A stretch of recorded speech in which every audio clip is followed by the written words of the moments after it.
அருட்பெருஞ்சோதி அருட்பெருஞ்சோதி தனிப்பெரும் கருணை அருட்பெருஞ்சோதி எல்லாம் செயல் கூடும் என்னானி அம்பலத்தே எல்லாம் வல்லான் தனியே ஏத்து அருட்பெருஞ்சோதி அருட்பெருஞ்சோதி தனிப்பெரும் கருணை அருட்பெருஞ்சோதி. குருவே அளவற்ற அருளாளனும் நிகரற்ற அன்புடையவனும் எறும்புக்கடை யானை முதல் எண்ணற்ற கோடி ஜீவன்களுக்கு நாதனாகிய எப்பொருளுக்கும் ஒப்புவமை இல்லாத ஏக பரம்பொருளான எல்லாம் அல்ல இறைவனை அகத்தியன் இணைந்து தொடக்குகின்றேன். மதிப்பிற்கும் மரியாதைக்கும் போற்றுதலுக்கும் அன்புக்கும் பாத்திரமாகிய இந்த நிகழ்ச்சியில் பங்கு பெற்றிருக்கக்கூடிய அனைத்து சகோதர சகோதரிகளை உங்களை வணங்குகிறேன். ஒரு நிகழ்ச்சியை தொடங்கும் பொழுது விநாயகரை முன்னிறுத்தி தொடங்குவது என்பது நமது வழக்கம். அதை முன்வைக்கலாம் என்று நான் நினைக்கிறேன். ஓம் கணபதி ஆம் கணபதி அம்மாம சிவாய நம. முக்கண்ணனுடைய மூசிய வாகனா சக்கரை பாழ்பாலம் தான் உனக்களிப்பேன் அத்தி முகவாரும் குந்தமியா வெற்றியாக எனக்கு வழங்கும் தமிழை சுத்த பரிபூர்ணா சுவாமி நாயகா வித்த எறியேன் விளம்ப மாட்டேன் ஐந்தெடுத்து ஓதி அறநன்றி நங்கி நெஞ்சில் புத்தி நினைவறியேன் வேத சாஸ்திரம் விளங்கும் பொருளை மாதவ மருகாமகாக நதி ஏவல் பில்லி ஏங்கிய தந்திரம் பாவை பச்சொடுக்கு பலவகை மந்திரம் ஏறாமல் எங்கள் மேல் வந்து காராய் அனுர கந்தா தமிழன் வல்லமை பாகாவா எங்கள் முன் கல்லை பிளந்து கருமலை துடைத்து வல்லமையாக வருகின்ற பேய்கள் எடுத்து கிழித்து இரவுக்குள்ளே வருபட குத்தி வறுமை இருந்து பங்கப்படுத்தி பார்வை சுதனை அகார உகார சிகார மகாரமிதமாக நந்தி எங்களின் நெத்தி எங்கள் நிறுகின்ற ஐயம் பிடாரி அழகான துர்க்கி வையம் இருக்கும் மகாதுர்க்கி சாமுண்டி எதிர்த்த உதடன் எதிர்பட்ட பார்வை அடுத்து வருகின்ற அக்னி பூதங்கள் பிரம்மராட்சஸ்கள் டாக்கினி சாக்கினி நலமுடன் வருகின்ற ஆடலை விகார வாழ் அவளுடைய சுதனை வாழ் கொண்டு வீசி தான் கொண்டு எங்கள் முன் செய்யும் பேய்களை குத்தி எறி குடலை பிடுங்க ரத்த முறையை நலம் நடத்து வாங்க வாங்க வல்ல விப்பாக ஓம் ஓம் பூமி அச்சுதனை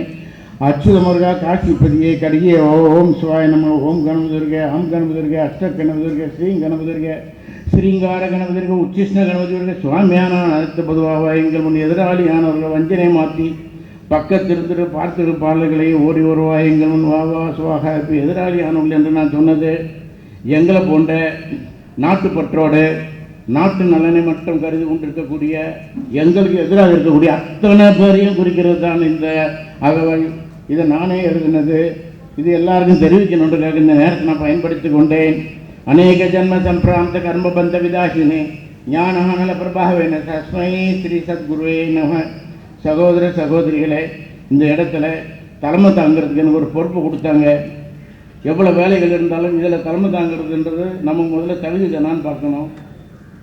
எனக்கு மகிழ்ச்சி, தகுதி தான். ஏனென்றால்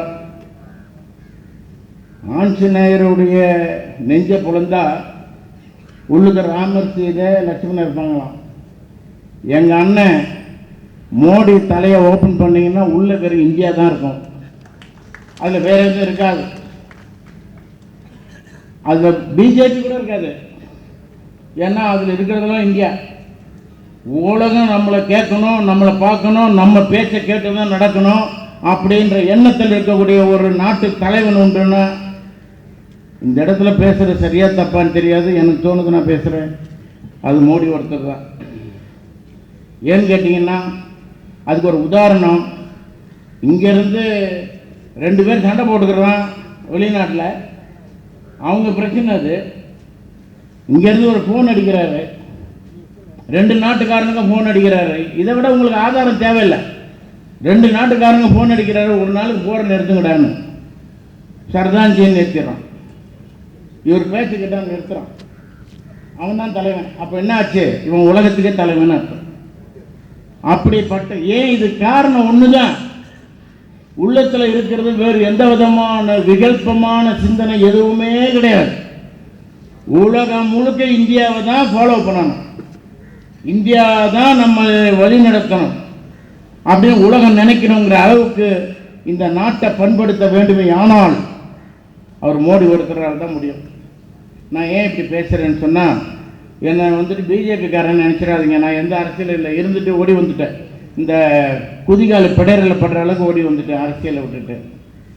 ஆனால் இது ஆர்எஸ்எஸ்ங்கிறது இன்றைக்கி நேற்று உள்ளதில்லை. இது வந்துட்டு சுதந்திரம் அடையிறதுக்கு முன்னாடி உள்ளது. அவங்களுடைய நோக்கமெல்லாம் நம்ம நாடு நம்ம மக்கள் இதுதான் இருக்கும்.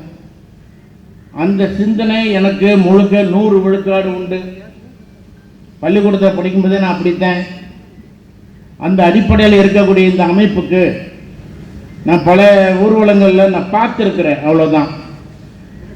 ரொம்ப நாளைக்கு முன்பெல்லாம், ரொம்ப ஆண்டுகளுக்கு முன்பு இந்த ஆர்எஸ்எஸ் வந்துட்டு எனக்கு என் சிந்தனைக்கு எதிரிகள். அப்போ அதை பற்றி சரியாக தெரிஞ்சுக்கிட்டு வந்த பிறகு நம்ம தான் அதுதான் நம்மன்னு முடிவு எடுத்துட்டோம். அதனால் இந்த கூட்டத்துக்கு நீங்கள் தலைமை தாங்கன்னு கூப்பிட்டப்போ எனக்கு மகிழ்ச்சியாக இருந்தது. நான் மறுப்பே தெரிவிக்கல வந்தேன். நான் இப்போ எனக்கு கொடுத்துருக்கிற நேரம் 10 நிமிஷம்தான். 2 செய்தியை சொல்லிவிட்டு நான் வெளியேறிடுறேன். ஏன்னா ரொம்ப கட்டுப்பாடு. என்னதான் கோர்ட்லேருந்து ஆர்டர் வாங்கிட்டு வந்தால் கூட அவங்கவுங்க பதவியில் என்ன செய்ய முடியுமோ செஞ்சு நம்மளை கட்டுப்படுத்துவாங்கன்றது தான் சட்டம். அதை அவங்க செய்வாங்க, நம்ம வந்து கட்டுப்பட்டாகணும், வேறு வழி கிடையாது. இப்போ எந்த நிலைமையில் இப்போ இருக்குதுன்னு சொன்னால், இப்போ எல்லாருக்கும் தெரிவிக்கணுன்றதுக்காக நான் பேசுகிறேன். இந்த திராவிடம் திராவிடம் திராவிடம் பேசி இருக்கிறோம் இல்லையா, இது பேசுறது சரியா தப்புன்றது எனக்கு தெரியாது. அதனால வரக்கூடிய பின்விளைவு என்னன்னு தெரியாது. நான் சந்திக்க தயாராக இருக்கேன். தெலுங்கு மொழியில இதை தெரிஞ்சுக்கங்க. தெலுங்கு மொழியில 3 விதமான சிலாங்கு உண்டு. ராயலசீமா தெலுங்கு, தெலுங்கானா தெலுங்கு, கோதாவரி தெலுங்கு. ராயலசீமா தெலுங்குல அவர் வந்தாரு அப்படிங்கிறதுக்கு ఆయన వచ్చినారు அப்படிமா. இங்கே தெலுங்குக்காரங்க இருந்தாங்களா தெரியும், ఆయన వచ్చినాரும்பாங்க. தெலுங்கானாக்காரங்க ஆயின் ஒச்சின்று அப்படிம்பாங்க. நான் எல்லா தெலுங்கும் தெரிஞ்சவன். ஆயின் ஒச்சின்றும்பாங்க. கோதாவரியில் ஆயாரு ஒச்சாரும்பாங்க. கிழக்க ஒச்சாரு, மேற்க ஒச்சாரு. ஆக இப்படி இருக்கக்கூடிய இந்த பிரிவினையை திரிவிட பாஷான்னு பேசினாங்க. அந்த திரிவிட பாஷா தான் கடைசியில் திராவிடம்னு வந்து அதை நாட்டுக்குள்ளே கொண்டு வந்து இணைச்சு தமிழ்நாடு, கர்நாடகா, கேரளா, ஆந்திரா எல்லாம் இதை சேர்ந்தது தான் அப்படின்னு கொண்டு வந்து அறிவில் ரொம்ப சிறந்த அயோக்கியர்கள் இதை கொண்டு வந்து நம்ம போர்வையில் அவங்க இருந்து நம்மளை எல்லாம் ஆட்டு வச்சு நம்ம சொத்தை எல்லாம் கொள்ளையடிச்சு இன்னைக்கு நாடு எந்த நிலைமையில் போகுதுன்னு சொன்னால் காட்டி கொடுக்குற நிலைமையில தான் போய்கிட்டு இருக்கு. இதெல்லாம் நிவர்த்தி செய்யணும்னா இந்த கூட்டம் எனக்கு ரொம்ப மகிழ்ச்சியாக இருக்கு. இப்படி தான் இருக்கணும். திட்டமிடல் வேண்டும், அதில் முறைப்படுத்த வேண்டும், அனைவருக்கும் அனைத்துமாக கட்டுப்பாடு அமைந்திருக்க வேண்டும். அதை நீங்கள் எங்கேயாச்சும் பார்க்கணும்னா நீங்கள் இந்த ராஷ்டிரிய ஸ்வயம் சேவக சங்கத்தில் மட்டும்தான் பார்க்க முடியும். நீங்கள் உலகத்தில் எங்கேயும் பார்க்க முடியும். மேடையில் ஏறிட்டு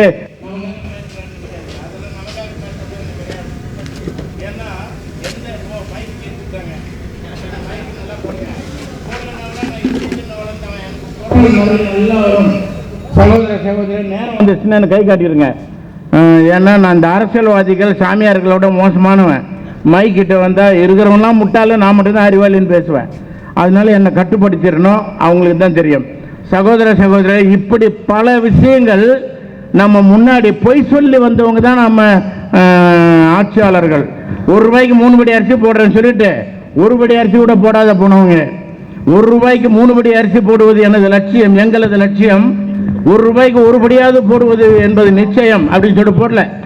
ஏமாத்தி வந்துட்டாங்க. இன்னைக்கு வரைக்கும் ஏமாத்திக்கிட்டு இருக்கிறாங்க. ஐயா, அப்பப்போ அவங்க ஏமாத்துறதுக்கு அவங்களுக்கு சிலபஸில் கிடைக்குது, ஏமாத்துறாங்க. அதெல்லாம் உடைக்கணும்னா அதுக்கு ஒரே வழி, இந்தியாவில் எத்தனை கிராமங்கள் இருக்குதோ, இந்தியாவில் காஷ்மீர்லேருந்து கன்னியாகுமரி வரைக்கும் எத்தனை கிராமங்கள் இருக்குதோ அத்தனை கிராமங்களிலும் இந்த ஒத்த கருத்து உள்ள சிந்தனையாளர்களுடைய சங்கங்கள் வளர வேண்டும்.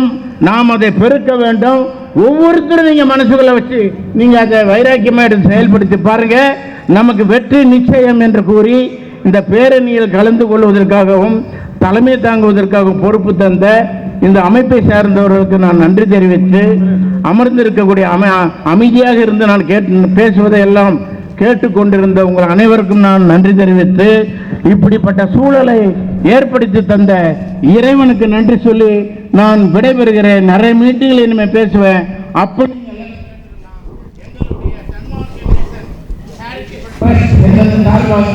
நாங்கள் ஒரு சேனல் வச்சிருக்கிறோம். அதுல எல்லா செய்தியும் நாங்கள் பேசுவோம். அதை நீங்க கேட்கலாம். எல்லா செய்தியும் வாய்ப்புக்கு நன்றி கூறி விடைபெறுகிறேன். நன்றி, வணக்கம்.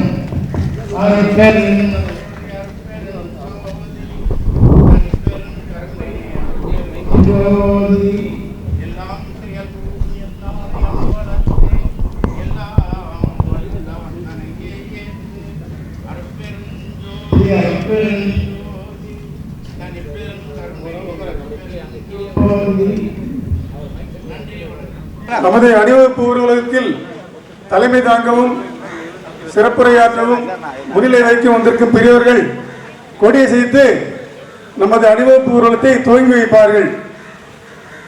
பெரம்பூர் வாங்க சம்பளம் முன்னாள் சம்பளம் சாம் வாகினி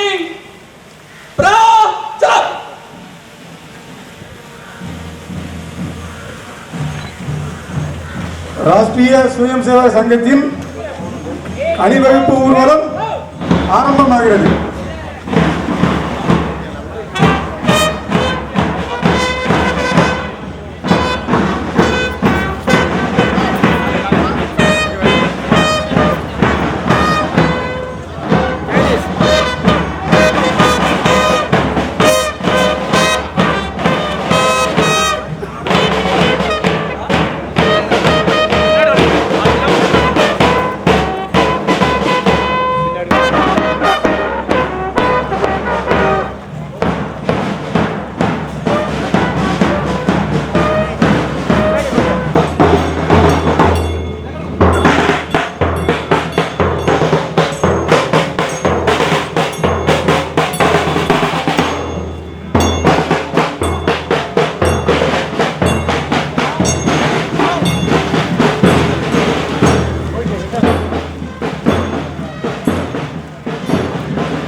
சார் அப்புறமா பாருங்கள்.